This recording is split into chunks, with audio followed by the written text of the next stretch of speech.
എല്ലാവർക്കും നമസ്കാരം. അങ്ങനെ മെയ് 4-ാം തീയതി ഇന്ത്യയിലെ വിവിധ സംസ്ഥാനങ്ങളിലെ തെരഞ്ഞെടുപ്പ് ഫലം വന്നിരിക്കുന്നു. കേരളത്തിലും തമിഴ്നാട്ടിലും എന്നതുപോലെ ബംഗാളിലും ഭരണമാറ്റത്തിനാണ് ജനങ്ങൾ വിധിയെഴുതുന്നത്. അതോടെ മമതാ ബാനർജിക്ക് മുഖ്യമന്ത്രി സ്ഥാനം നഷ്ടപ്പെടുന്നു. 207 അംഗങ്ങളുമായി BJP മികച്ച വിജയമാണ് നേടിയിരിക്കുന്നത്. അതോടുകൂടി ഇതുവരെ അസാധ്യം എന്ന് കരുതപ്പെട്ടിരുന്ന ബംഗാളിലെ വിജയം BJP നേടിയെടുത്തിരിക്കുകയാണ്. 80 സീറ്റുകളിലേക്ക് ചുരുങ്ങിപ്പോയിരിക്കുന്ന തൃണമൂൽ കോൺഗ്രസിന്റെ മമതാ ബാനർജിയും തെരഞ്ഞെടുപ്പിൽ പരാജയപ്പെട്ടു. BJPയുടെ സുവേന്ദു അധികാരിയോട് വളരെ ദയനീയമായിട്ടുള്ള പരാജയമാണ് അവർ ഏറ്റുവാങ്ങിയിരിക്കുന്നത്. ഈ ഒരു ഘട്ടത്തിൽ അവർ ജനാധിപത്യ പ്രക്രിയയുടെ ഭാഗമായി ചെയ്യേണ്ടത് 1 ജനവിധി അംഗീകരിക്കുക എന്നുള്ളതാണ്, 2 മാന്യമായി രാജിവെച്ച് പുറത്തു പോവുക എന്നുള്ളതാണ്. നിലവിലുള്ള മുഖ്യമന്ത്രിമാർ അവർക്ക് അധികാരം നഷ്ടപ്പെട്ടിരിക്കുന്ന സ്ഥലങ്ങളിലെല്ലാം തന്നെ അവരുടെ രാജിക്കത്ത് മാന്യമായി തന്നെ കൊടുത്തിട്ടുണ്ട്. എന്നാൽ അങ്ങനെ രാജിക്കത്ത് സമർപ്പിക്കുന്നതിന് മമതാ ബാനർജി തയ്യാറാകുന്നില്ല. അവരിപ്പോഴും ബംഗാളിൻ്റെ മുഖ്യമന്ത്രി എന്ന നിലയിൽ തുടരാനായിട്ട് തീരുമാനിച്ചിരിക്കുകയാണ്. നമ്മുടെ ജനാധിപത്യത്തിനെ കശാപ്പ് ചെയ്യുന്ന തരത്തിലുള്ള ഇത്തരത്തിലുള്ള ഒരു ഏകാധിപത്യ സമീപനം ഇന്ത്യയിലെ ഒരു സുപ്രധാന സ്റ്റേറ്റിലെ മുഖ്യമന്ത്രിയുടെ ഭാഗത്തു നിന്നുണ്ടായിട്ട് അതിനെക്കുറിച്ച് മലയാള മാധ്യമങ്ങളടക്കം കാര്യമായിട്ടുള്ള വാർത്തകളൊന്നും തന്നെ കൊടുക്കുന്നില്ല എന്നുള്ളത് അങ്ങേയറ്റം അപകടകരമായിട്ടുള്ള ഒരു ട്രെൻഡാണ്.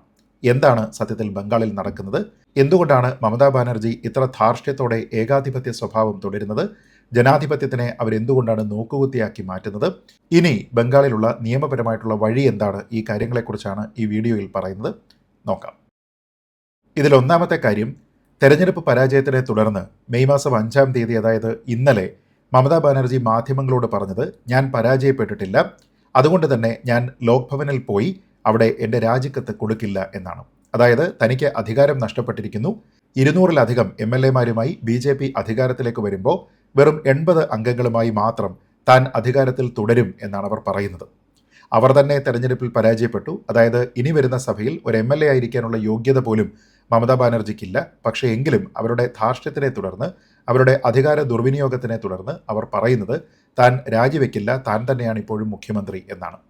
അങ്ങനെ ജനവിധി അംഗീകരിക്കാതെ ജനാധിപത്യ പ്രക്രിയയോട് തന്നെ കൊഞ്ഞനം കുത്തുന്ന തരത്തിലുള്ള സമീപനമാണ് മമതാ ബാനർജിയുടെ ഭാഗത്തു നിന്ന് ഉണ്ടാകുന്നത്.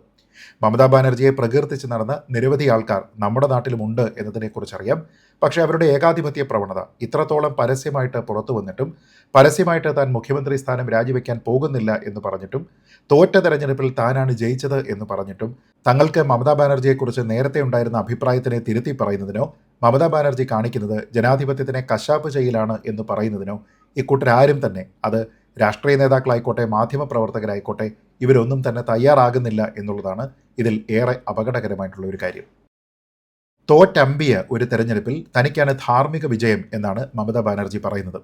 നമ്മുടെ നാട്ടിലെ ഒരു തെരഞ്ഞെടുപ്പിലും പ്രത്യേകമായിട്ടുള്ള ഒരു ധാർമ്മിക തെരഞ്ഞെടുപ്പ് നടക്കുന്നില്ല. മറിച്ച് ജനാധിപത്യ പ്രക്രിയയിൽ ഏറ്റവും കൂടുതൽ വോട്ട് കിട്ടുന്നയാൾ ജയിക്കുക എന്നുള്ളതാണ് നമ്മുടെ രീതി. അതല്ലാതെ മറ്റു തരത്തിലുള്ള ഒരു മോറൽ കോമ്പസ് കൊണ്ടുവന്ന് മൊറാലിറ്റിയുടെ ഒരു തെരഞ്ഞെടുപ്പ് ഒരിടത്തും നടക്കുന്നില്ല. ജനങ്ങൾ തീരുമാനിക്കുന്നത് എന്താണോ അതാണ് ജനാധിപത്യ ക്രമത്തിൽ നടത്തപ്പെടുന്നത്. അങ്ങനെയുള്ള ജനവിധിയെ അംഗീകരിക്കാൻ തയ്യാറാകാത്ത ഒരാൾ എത്രത്തോളം ഏകാധിപത്യ പ്രവണതയുള്ളയാളാണ് എന്നതിനെക്കുറിച്ച് ആലോചിക്കുക. ഓരോ കാര്യങ്ങളും പറയുന്ന സമയത്ത് കേന്ദ്രം ഭരിക്കുന്ന പാർട്ടിയെ എതിർക്കുന്നതിന് വേണ്ടി മമതാ ബാനർജി അടക്കം എല്ലായ്പ്പോഴും ഉയർത്തിപ്പിടിക്കുന്നത് നമ്മുടെ ഭരണഘടനയെ തന്നെയാണ്. എന്നാൽ ഭരണഘടനയിൽ അധികാരം നഷ്ടപ്പെട്ടതിന് ശേഷം അധികാര സ്ഥാനത്ത് ഏകാധിപത്യ പ്രവണതയോടുകൂടി തുടരാനായിട്ട് ഒരു തരത്തിലുള്ള പ്രൊവിഷനുമില്ല എന്നുള്ളതാണ് പ്രധാനം. അങ്ങനെ ഭരണഘടനയെയും ജനാധിപത്യ പ്രക്രിയയും മൊത്തത്തിലും നോക്കുകുത്തിയാക്കിക്കൊണ്ട് താൻ അധികാര സ്ഥാനത്ത് നിന്ന് മാറില്ല, തോറ്റാലും തോൽവി അംഗീകരിക്കില്ല, ധാർമ്മികമായി താനാണ് ജയിച്ചത്, അതുകൊണ്ട് തന്നെ രാജി സമർപ്പിക്കില്ല എന്ന് പറഞ്ഞുകൊണ്ട് ഒരു തോറ്റ മുഖ്യമന്ത്രിയായിട്ട് അവരിപ്പോഴും അധികാരത്തിൽ കടിച്ചു തൂങ്ങിയിരിക്കുകയാണ്. തെരഞ്ഞെടുപ്പ് കമ്മീഷനും BJPയും ചേർന്നുള്ള ആസൂത്രണത്തിൻ്റെ അടിസ്ഥാനത്തിൽ 100 സീറ്റുകൾ തങ്ങളിൽ നിന്ന് തട്ടിയെടുത്തതിൻ്റെ ഭാഗമായിട്ടാണ് തങ്ങൾ തെരഞ്ഞെടുപ്പ് പരാജയപ്പെട്ടിരിക്കുന്നത് എന്നുള്ളതാണ് മമതാ ബാനർജി പറയുന്നത്. അവരിവിടെ പ്രതിക്കൂട്ടിൽ നിർത്തുന്നത് BJPയെയും ഇലക്ഷൻ കമ്മീഷനെയും ആണ് എങ്കിലും ബംഗാളിൽ നടത്തിയിരിക്കുന്ന SIRന് സുപ്രീം കോടതിയുടെ പൂർണ്ണമായിട്ടുള്ള അനുമതി ഉണ്ടായിരുന്നു. അത് കോടതിയുടെ മേൽനോട്ടത്തിൽ തന്നെയാണ് നടത്തപ്പെട്ടത് എന്നതിനെക്കുറിച്ച് നമുക്കറിയാം. അങ്ങനെ SIRൽ BJP ഏകാധിപത്യ പ്രവണതയിലൂടെ TMCക്ക് അനുകൂലമായിട്ടുണ്ടായിരുന്ന വോട്ടർമാരെ മൊത്തം നീക്കി അങ്ങനെ 100 സീറ്റുകൾ തട്ടിയെടുത്തു തുടങ്ങിയതാണ് അവരുടെ ആരോപണം. എന്നാൽ അത്തരത്തിലുള്ള ആരോപണങ്ങൾക്ക് യാതൊരു വിധത്തിലുള്ള സാധുതയുമില്ല. കാരണം SIRുമായി ബന്ധപ്പെട്ട നടപടിക്രമങ്ങളെല്ലാം തന്നെ പൂർത്തീകരിച്ചതാണ്. അതെല്ലാം തന്നെ സുപ്രീം കോടതിയുടെ നേരിട്ടുള്ള മേൽനോട്ടത്തിലാണ് പൂർത്തീകരിച്ചത്. ഓരോ ഘട്ടത്തിലും ഇതിൽ എന്തെങ്കിലും തരത്തിലുള്ള എതിരഭിപ്രായം ഉണ്ടായിരുന്നുവെങ്കിൽ അതെല്ലാം തന്നെ വോയിസ് ചെയ്യാനുള്ള സ്വാതന്ത്ര്യം ഇവർക്കെല്ലാവർക്കും ഉണ്ടായിരുന്നു. അതെല്ലാം തന്നെ മെറിറ്റിൻ്റെ അടിസ്ഥാനത്തിൽ പരിഗണിക്കപ്പെട്ടതാണ്. അവസാനം സുപ്രീം കോടതി തന്നെയാണ് ഈ SIR പ്രക്രിയയെ തന്നെ പൂർണ്ണമായിട്ടും എൻഡോഴ്സ് ചെയ്യുന്നതും അത് ഫൈനലാണ് എന്ന് വിധിച്ചതും. എന്നിട്ടും BJPയെയും തെരഞ്ഞെടുപ്പ് കമ്മീഷനെയും മാത്രം കുറ്റപ്പെടുത്തിക്കൊണ്ട് പരോക്ഷമായിട്ട് സുപ്രീം കോടതിയെ കൂടി കുറ്റപ്പെടുത്തുന്ന ഒരു സമീപനമാണ് ഏകാധിപത്യ പ്രവണതയിലൂടെ മമതാ ബാനർജി ഇപ്പോൾ പുലർത്തുന്നത്. ഇതിനോട് തീർത്തും ജനാധിപത്യ വിരുദ്ധമായ രീതിയിലാണ് മറ്റ് പല ദേശീയ പാർട്ടികളും ദേശീയ നേതാക്കന്മാരും പ്രതികരിച്ചിരിക്കുന്നത് എന്നതും ശ്രദ്ധേയമായിട്ടുള്ള കാര്യമാണ്. കോൺഗ്രസിൻ്റെ ലോക്സഭാ പ്രതിപക്ഷ നേതാവായിട്ടുള്ള ശ്രീ രാഹുൽ ഗാന്ധി മമതാ ബാനർജിക്ക് പിന്തുണ പ്രഖ്യാപിച്ചിട്ടുണ്ട്. അതേപോലെ തന്നെ അദ്ദേഹത്തിൻ്റെ മാതാവ് കൂടിയായ കോൺഗ്രസിൻ്റെ മുൻകാല അധ്യക്ഷ സോണിയാഗാന്ധിയും മമതാ ബാനർജിക്കാണ് പിന്തുണ കൊടുത്തിരിക്കുന്നത്. ആസാമിലും ബംഗാളിലും ഉണ്ടായിരിക്കുന്ന ഫലങ്ങളൊക്കെ തെരഞ്ഞെടുപ്പിനെ BJP ഇലക്ഷൻ കമ്മീഷന്റെ ഒത്താശയോടുകൂടി തട്ടിയെടുത്തിരിക്കുന്നതിന് ഉദാഹരണമാണ് എന്ന് രാഹുൽ ഗാന്ധി തന്നെ പറയുന്നു. അങ്ങനെ അവർ ഏർപ്പെട്ടിരിക്കുന്ന ജനാധിപത്യ ക്രമത്തിൽ യാതൊരു വിധത്തിലുള്ള വിശ്വാസവുമില്ലാതെ, അതിന് നടത്തിപ്പുകാരിൽ യാതൊരു വിധത്തിലുള്ള വിശ്വാസവുമില്ലാതെ, ജനങ്ങളുടെ മാൻഡേറ്റിൽ യാതൊരു വിധത്തിലുള്ള വിശ്വാസവുമില്ലാതെ BJP അങ്ങനെയൊന്നും ജയിക്കില്ല, അവരെവിടെയെങ്കിലും ജയിച്ചാൽ അത് തട്ടിപ്പിലൂടെ മാത്രമാണ് എന്ന് പറഞ്ഞുകൊണ്ട് ജനവിധിയെ തന്നെ കൊഞ്ഞനം കുത്തുന്ന അതേ സമീപനമാണ് രാഹുൽ ഗാന്ധിയും പുലർത്തുന്നത് എന്ന് പറയാതിരിക്കാൻ കഴിയില്ല. We agree with Mamata ji, more than 100 seats were stolen in Bengal എന്നാണ് രാഹുൽ ഗാന്ധി ആവർത്തിക്കുന്നത്. അതായത് മമതാ ബാനർജി ഉയർത്തുന്ന വാദങ്ങളോടെല്ലാം തന്നെ കോൺഗ്രസ് ചേർന്ന് നിൽക്കുന്നു. 100-ലധികം സീറ്റുകൾ അങ്ങനെ ബംഗാളിൽ BJP തട്ടിയെടുത്തിരിക്കുകയാണ് എന്നിവർ പറയുന്നു. മമതാ ബാനർജിക്കൊപ്പം മത്സരിച്ചിരുന്ന ഒരു പാർട്ടിയല്ല കോൺഗ്രസ് പാർട്ടി എന്നാലോചിച്ച് നോക്കുക. മമതാ ബാനർജിയെ എതിർത്ത് മത്സരിച്ചിരുന്ന ഒരു പാർട്ടിയാണ്. ഈ ജനാധിപത്യ പ്രക്രിയയിൽ SIRന്റെ എല്ലാം തന്നെ ഇൻവോൾവ്മെൻറ്റിനെ എല്ലാം കൃത്യമായി മനസ്സിലാക്കിക്കൊണ്ട് പ്രവർത്തിച്ച ഒരു പാർട്ടിയാണ് കോൺഗ്രസ്. എന്നിട്ടും BJPയെ എതിർക്കാൻ, തെരഞ്ഞെടുപ്പ് കമ്മീഷനെ എതിർക്കാൻ ഒരവസരം കിട്ടുമ്പോൾ ജനാധിപത്യത്തിൽ ജനങ്ങളുടെ മാൻഡേറ്റിനെ തന്നെ തിരസ്കരിച്ചുകൊണ്ട് ഇവരെല്ലാവരും തന്നെ അവിടെ നടന്നിരിക്കുന്നതെല്ലാം തട്ടിപ്പാണ് എന്ന് പറയുകയാണിപ്പോൾ. മധ്യപ്രദേശിലും ഹരിയാനയിലും മഹാരാഷ്ട്രയിലും എന്തിന് 2024 ലോക്സഭാ തെരഞ്ഞെടുപ്പിൽ വരെ ഇങ്ങനെ BJP സീറ്റുകൾ തട്ടിയെടുക്കുകയായിരുന്നു ചെയ്തത് എന്നാണ് രാഹുൽ ഗാന്ധി പറയുന്നത്. ഒന്ന് ആലോചിച്ച് നോക്കുക, നമ്മുടെ നാട്ടിൽ തെരഞ്ഞെടുപ്പുമായി ബന്ധപ്പെട്ട് എന്തെങ്കിലും തരത്തിലുള്ള അതിക്രമം നടന്നിട്ടുണ്ട് എങ്കിൽ, എന്തെങ്കിലും തരത്തിലുള്ള കൃത്രിമത്വം അതിൽ നടന്നിട്ടുണ്ട് എങ്കിൽ അതിനെ നിയമപരമായി പരാതിപ്പെടാനുള്ള എല്ലാവിധ മാനദണ്ഡങ്ങളും നിലനിൽക്കുന്ന, അതിനെ കൃത്യമായി റെസ്പെക്റ്റ് ചെയ്യുന്ന ഒരു സംവിധാനം നമ്മുടെ നാട്ടിലുണ്ട്. തെരഞ്ഞെടുപ്പിൽ എന്തെങ്കിലും തരത്തിലുള്ള തട്ടിപ്പ് കാണിച്ചിട്ടുണ്ട് എങ്കിൽ അതിനൊക്കെ തന്നെ പരാതിപ്പെടേണ്ടത് ആർക്കാണ്, എത്ര ദിവസത്തിനകമാണ്, എന്തൊക്കെ കാര്യങ്ങളാണ് അതിൽ പറയേണ്ടത് എന്നതുമായി ബന്ധപ്പെട്ട് കൃത്യമായിട്ടുള്ള മാർഗനിർദ്ദേശങ്ങളുള്ള ഒരു രാജ്യമാണ് നമ്മുടേത്.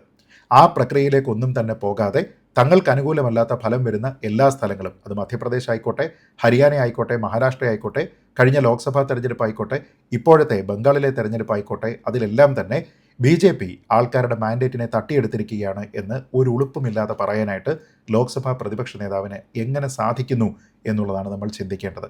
ഇവർക്ക് ആർക്കും തന്നെ ജനാധിപത്യത്തിനോട് എന്തെങ്കിലും തരത്തിലുള്ള ബഹുമാനമുണ്ട് എന്ന് കരുതാനായിട്ട് വയ്യ. സത്യത്തിൽ ബംഗാളിൽ ഉണ്ടായിരിക്കുന്നത് ഞെട്ടിപ്പിക്കുന്ന ഒരു ഫലമല്ല. സന്ദേശ് ഖാലിയിൽ സ്ത്രീകളോട് നടന്ന മൃഗീയമായിട്ടുള്ള അക്രമം എത്രത്തോളം ക്രൂരമായിരുന്നു എന്നതിനെക്കുറിച്ച് നമുക്കറിയാവുന്നതാണ്. RG-കർ മെഡിക്കൽ കോളേജുമായി ബന്ധപ്പെട്ട വിവാദങ്ങളെല്ലാം തന്നെ രാജ്യം മൊത്തം ചർച്ച ചെയ്തതാണ്. അതുകൂടാതെ ഏകാധിപത്യപരമായിട്ട് ആൾക്കാരോട് പ്രതിപക്ഷ ബഹുമാനമില്ലാതെ മമതാ ബാനർജി നടത്തിയിരിക്കുന്ന പ്രസ്താവനകളെക്കുറിച്ച്, അവരുടെ പെരുമാറ്റ രീതികളെക്കുറിച്ച് ഒക്കെ തന്നെ അതിശക്തമായിട്ടുള്ള വിമർശനം രാജ്യം മൊത്തം ചർച്ച ചെയ്തിരുന്നതാണ്. അങ്ങനെ ഏകാധിപത്യ പ്രവണതയുള്ള എല്ലാ ഭരണകർത്താക്കളും ഈ തെരഞ്ഞെടുപ്പിൽ പരാജയപ്പെടുന്നത് നമ്മൾ കണ്ടു. കേരളത്തിൽ CPM പരാജയപ്പെട്ടു, തമിഴ്നാട്ടിൽ DMK പരാജയപ്പെട്ടു, അതേപോലെ തന്നെയാണ് ബംഗാളിൽ മമതാ ബാനർജി പരാജയപ്പെട്ടത്, അവരുടെ TMC പരാജയപ്പെട്ടത്. ഇത് കൂടാതെ സാമ്പത്തികമായി ബംഗാളിനെ തകർക്കുകയും തളർത്തുകയും ചെയ്തതും മമതാ ബാനർജിയുടെ ഭരണകാലത്താണ്. നിക്ഷേപകരെ അവിടേക്ക് അടുപ്പിച്ചില്ല, തൊഴിലില്ലായ്മ കാര്യമായിട്ട് വർദ്ധിച്ചു. ഇന്ത്യയിലെ പല സംസ്ഥാനങ്ങളിലും വീട്ടുതൊഴിൽ ചെയ്തുകൊണ്ട്, അതല്ലാതെ സാധാരണ തൊഴിൽ ചെയ്തുകൊണ്ട് ജീവിക്കേണ്ടുന്ന ഒരു സാഹചര്യം ബംഗാളികൾക്കുണ്ടായത് എന്തുകൊണ്ടാണ് എന്നും ആലോചിച്ച് നോക്കുക. സ്വന്തം നാട്ടിൽ മാന്യമായി വേതനം കിട്ടുന്ന തരത്തിലുള്ള തൊഴിലവസരങ്ങളില്ല എന്നുള്ള ഒരു പ്രശ്നം ഉണ്ടായതുകൊണ്ടാണ് ഇന്ത്യയിൽ മറ്റു പല സംസ്ഥാനങ്ങളിലും പോയി തൊഴിലെടുത്ത് ജീവിക്കാനായിട്ട് ബംഗാളികൾ തീരുമാനിച്ചത്.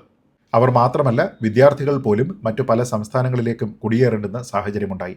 അങ്ങനെ രാഷ്ട്രീയമായും സാമ്പത്തികമായും തകർന്ന, ഏകാധിപത്യ പ്രവണത ഇപ്പോഴും പ്രദർശിപ്പിക്കുന്ന, തെരഞ്ഞെടുപ്പിലെ തോൽവി അംഗീകരിക്കാതെ ഭരണത്തിൽ കടിച്ചു തൂങ്ങിയിരിക്കുന്ന, വ്യക്തിപരമായി തെരഞ്ഞെടുപ്പിൽ തോൽക്കുക കൂടി ചെയ്തിരിക്കുന്ന ഒരു വ്യക്തിക്ക് പൂർണ്ണമായിട്ടുള്ള പിന്തുണ കൊടുത്തുകൊണ്ടാണ് സോണിയാഗാന്ധിയും രാഹുൽ ഗാന്ധിയും തേജസ്വി യാദവും അഖിലേഷ് യാദവും ഒക്കെ തന്നെ ഇപ്പോൾ മുന്നോട്ട് വന്നിരിക്കുന്നത് എന്നാലോചിച്ച് നോക്കുക. ഹിപ്പോക്രസിയുടെ ഉച്ചകോടിയാണ് ഇവിടെ നടക്കുന്നത്. കാരണം ഇവരെല്ലാവരും തന്നെ ഭരണഘടനയെ മുൻനിർത്തി ഭരണഘടനയുടെ കോപ്പി കയ്യിൽ വെച്ചുകൊണ്ടാണ് BJPക്കെതിരെ പലതരത്തിലുള്ള ആരോപണങ്ങൾ പറയുന്നത്. ഏതെങ്കിലും ഒരു BJPയുടെ മുഖ്യമന്ത്രി തോറ്റ ഒരു സ്ഥലത്ത് ഞാൻ തന്നെയാണ് അധികാരത്തിൽ തുടരേണ്ടത് എന്ന് പറഞ്ഞുകൊണ്ട് രാജിവെക്കാതിരുന്നിട്ടുണ്ടോ എന്ന് എനിക്കറിയില്ല. അങ്ങനെ ഉണ്ടാകാനുള്ള ഒരു സാധ്യതയുമില്ല. ആ സമയത്താണ് തോറ്റതിന് ശേഷം കേവലം 80 സീറ്റുമായി 207 സീറ്റ് കിട്ടിയിരിക്കുന്ന ആൾക്കാർക്ക് സർക്കാർ ഉണ്ടാക്കാൻ താൻ വഴി കൊടുക്കില്ല എന്ന് പറഞ്ഞുകൊണ്ട് കടിച്ചു തൂങ്ങി മമതാ ബാനർജി ഇരിക്കുന്ന ദയനീയമായിട്ടുള്ള കാഴ്ച നമ്മൾ കാണുന്നത്. സത്യത്തിൽ മമതാ ബാനർജിക്ക് ഭരണത്തിൽ തുടരാനുള്ള അവകാശമില്ല. അവർ രാജിവെക്കുക എന്നുള്ളത് ജനാധിപത്യപരമായിട്ടുള്ള ഒരു മര്യാദ എന്നതിനപ്പുറത്തേക്ക്, ഒരു ഫോർമാലിറ്റി എന്നതിനപ്പുറത്തേക്ക് അതിൽ പ്രത്യേകിച്ച് യാതൊരു വിധത്തിലുള്ള സാങ്കത്യവുമില്ല. ഗവർണർക്ക് ഏറ്റവും കൂടുതൽ സീറ്റ് കിട്ടിയിരിക്കുന്ന കക്ഷിയുടെ നേതാവിനെ പുതിയ ഗവൺമെൻറ് രൂപീകരിക്കുന്നതിന് വേണ്ടി ക്ഷണിക്കാവുന്നതാണ്. സർക്കാർ ഉണ്ടാക്കിയതിന് ശേഷം on the floor of the house അവർക്ക് ഭൂരിപക്ഷം തെളിയിക്കാനായിട്ട് ആവശ്യപ്പെടുകയും ചെയ്യാം. മമതാ ബാനർജി എന്തൊക്കെ ചെയ്തു കഴിഞ്ഞാലും ആ ഒരു പ്രൊസീജിയറിനെ തളർത്താനായിട്ടോ തകർക്കാനായിട്ടോ അവർക്ക് സാധിക്കുകയുമില്ല. മമതാ ബാനർജിയെ വേണമെങ്കിൽ ഗവർണർക്ക് പുറത്താക്കുകയും ചെയ്യാം. കാരണം ആർട്ടിക്കിൾ 164(1) പ്രകാരം ഒരു ഗവർണറുടെ പ്ലഷറുള്ള കാലത്തോളം, സഭയിൽ ഭൂരിപക്ഷമുള്ള കാലത്തോളം മാത്രമേ ഒരു ഗവൺമെൻറ്റിന് തുടരാനായിട്ട് സാധ്യമാവുകയുള്ളൂ. ഇവിടെ സഭയിൽ ഭൂരിപക്ഷവുമില്ല. സ്വാഭാവികമായിട്ടും തെരഞ്ഞെടുപ്പിൽ പരാജയപ്പെട്ടിരിക്കുന്ന ഒരു സർക്കാരിനോട് ഗവർണറുടെ ഒരു തരത്തിലുള്ള പ്ലഷറും ഉണ്ടാവുകയുമില്ല. അതിൻ്റെ അടിസ്ഥാനത്തിൽ ആർട്ടിക്കിൾ 164(1) ലംഘനമാണ് മമതാ ബാനർജി ചെയ്തിരിക്കുന്നത് എന്നതിൻ്റെ അടിസ്ഥാനത്തിൽ ഗവർണർക്ക് അവരെ പുറത്താക്കാനും സാധിക്കും. ഞാൻ സത്യത്തിൽ കരുതുന്നത് ഗവർണർ മമതാ ബാനർജിയെ പുറത്താക്കണം എന്ന് തന്നെയാണ്. ഏതെങ്കിലും തരത്തിലുള്ള ജനാധിപത്യ മര്യാദ അവരിനി അർഹിക്കുന്നില്ല. തോറ്റതിന് ശേഷവും അവർ കടിച്ചു തൂങ്ങാനായിട്ട് ശ്രമിക്കുക എന്ന് പറയുന്നത് ഇവിടുത്തെ ഭരണഘടനയും നമ്മുടെ ജനാധിപത്യത്തിനെയും വെല്ലുവിളിക്കുന്നതിന് തുല്യമായിട്ടുള്ള ഒരു നടപടിയാണ്. അങ്ങനെയുള്ള ആൾക്കാരോട് ഒരു തരത്തിലുള്ള മൃദു സമീപനവും സ്വീകരിക്കേണ്ടുന്ന ആവശ്യം കേന്ദ്ര സർക്കാരിനില്ല, അതേപോലെ തന്നെ ബംഗാളിലെ ഗവർണർക്കുമില്ല. അതുകൊണ്ട് തന്നെ ഒരു ഔദ്യോഗികമായിട്ടുള്ള ഓർഡറിൽ കൂടി അവരെ പുറത്താക്കുക തന്നെയാണ് വേണ്ടത്. അങ്ങനെ പുറത്താക്കിയാൽ അവരുടെ രാഷ്ട്രീയ ജീവിതത്തിൽ എക്കാലവും ഉണ്ടാകുന്ന ഒരു കളങ്കമായിരിക്കുന്നത് BJPക്ക് എല്ലാ കാലവും മമതാ ബാനർജിക്കെതിരെ ഉപയോഗിക്കാൻ കഴിയുന്ന, അവർ ജനാധിപത്യത്തിനെ കശാപ്പ് ചെയ്തു എന്ന് പറയാൻ കഴിയുന്ന ഒരു കാര്യം കൂടിയാകും അത്. അധികാരമില്ലാത്ത, ജനങ്ങൾക്ക് വേണ്ടാത്ത, തോറ്റ ഒരാൾ മുഖ്യമന്ത്രിയായിട്ട് തന്നെ രാജിവെക്കാതെ ഇപ്പോഴും തുടരും എന്ന് പറഞ്ഞിട്ടുണ്ട് എങ്കിൽ അത് അടിയന്തരാവസ്ഥയ്ക്ക് തുല്യമായിട്ടുള്ള അവസ്ഥയാണ് ഉണ്ടാക്കുന്നത് എന്നതിനെക്കുറിച്ചും നമ്മൾ മനസ്സിലാക്കണം. അത് പ്രഖ്യാപിതമാണെങ്കിലും അപ്രഖ്യാപിതമാണെങ്കിലും അധികാരമില്ലാത്തയാൾ ഏകാധിപത്യ പ്രവണതയോടുകൂടി ജനങ്ങൾ തിരസ്കരിച്ച വ്യക്തി വീണ്ടും അധികാരത്തിൽ തുടരുക എന്നത് ഒരു തരത്തിലുള്ള ജനാധിപത്യ മര്യാദയുമല്ല എന്ന് മമതാ ബാനർജി മനസ്സിലാക്കണം, TMC മനസ്സിലാക്കണം, മറ്റുള്ള ദേശീയ നേതാക്കന്മാരൊക്കെ മനസ്സിലാക്കണം. ഒപ്പം നമ്മുടെ നാട്ടിലെ മാധ്യമ സ്ഥാപനങ്ങൾ ഇത്തരത്തിലുള്ള ജനാധിപത്യഹീനമായിട്ടുള്ള ഒരു പ്രവൃത്തി നടക്കുമ്പോൾ അതിനെക്കുറിച്ച് കണ്ണടച്ചിരിക്കുകയല്ല വേണ്ടത്, അതിനെക്കുറിച്ച് ചർച്ച ചെയ്യുകയാണ് വേണ്ടത്. അങ്ങനെ ചർച്ച ചെയ്യാനുള്ള നട്ടെല്ലുറപ്പ് നമ്മുടെ നാട്ടിലെ മാധ്യമ സ്ഥാപനങ്ങൾക്കും ഉണ്ടാകട്ടെ എന്ന് മാത്രം പ്രത്യാശിച്ചുകൊണ്ട്, ജനാധിപത്യം ഒരു തരത്തിലുള്ള കളങ്കവുമില്ലാതെ നമ്മുടെ നാട്ടിൽ പുലരട്ടെ, തുടരട്ടെ എന്ന് മാത്രം പ്രത്യാശിച്ചുകൊണ്ട് ഈ വീഡിയോ അവസാനിപ്പിക്കുന്നു. ജയ് ഹിന്ദ്.